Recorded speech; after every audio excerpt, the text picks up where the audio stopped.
think Tegan and I always go into our records with a premeditated, very well thought out plan, if you will. I don't think that we've ever ended up at the end of a record and thought, like, I can't believe what we came out with. Like, we definitely know that we're setting goals. We have expectations about sonics and execution and all those types of things. Even though we had planned it all out and we knew what we wanted to do, I think we could never have known what these producers were going to bring to the record and how they were going to help us enhance the music we had written.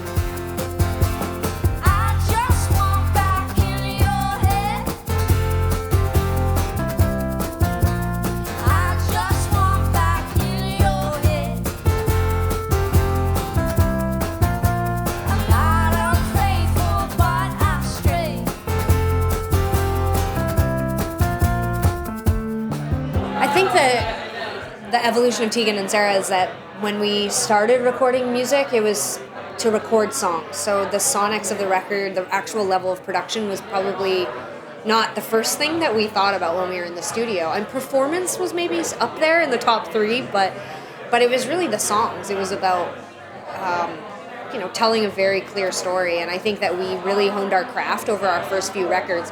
And it was probably in the mid-2000s that we started to concern ourselves with the sound of the record. And so with Heartthrob, our newest record, I think that we took it even that much further. We picked a producer that had the sound that we like. Greg Kirsten specifically, the first producer we picked, he'd worked on everything from Lady Hawk and Lily Allen to Kesha and Katy Perry, and when I went and met with him, he was making the new Shins record. So it's like he has a very signature sound while also working on a wide spectrum of music. So I think this time around, sound was super important, and I think that it starts with the right producer and the right songs.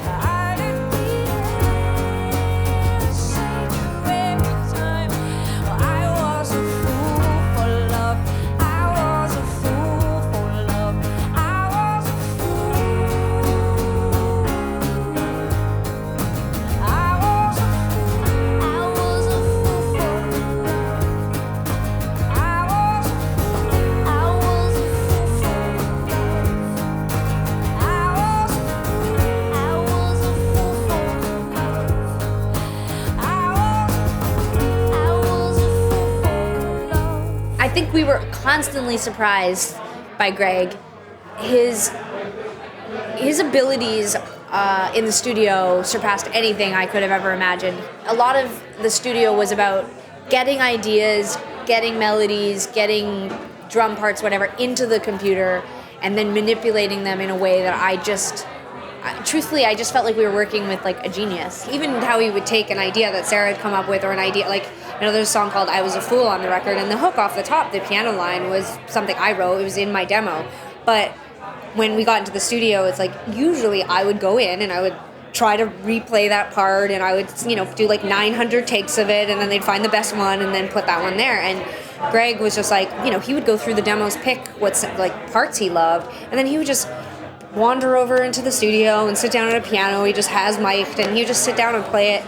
And we'd get to sit in the booth and be like, yeah, that sounds great, or like, more Roxette, like, and he would be like, oh, well, we need to do some pushing chords at the same time. He was one of the first musicians and producers we've ever worked with where there were so many ideas flying around that we could very easily say, oh, Greg, I'm really hearing like, and then we could sing a melody. And he would say, oh, yeah, I wonder what that could be on. Maybe it should be your voice. Or, oh, maybe I'll play it on this old, Prodigy. And he would, like, go over and play it on a keyboard.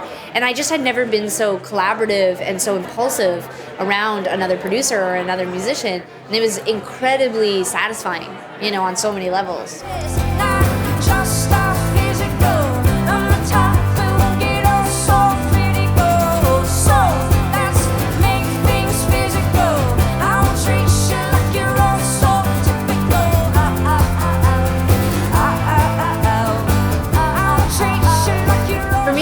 Making Heartthrob, I was focusing a lot more on my past influences. So I was writing about the past. I was writing about the 80s and 90s, well, mostly the 90s, but I was influenced by a lot of what we grew up listening to in the 80s and 90s. So I was explaining to people that like I was going for like Ace of Base and Kate Bush, it's weird and quirky and lots of vocals and melodies, but then almost kind of like a straight ahead production,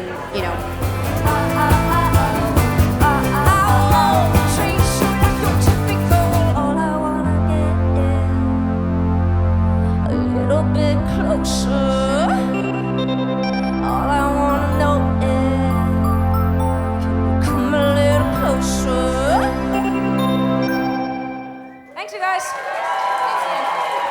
Thank you very much.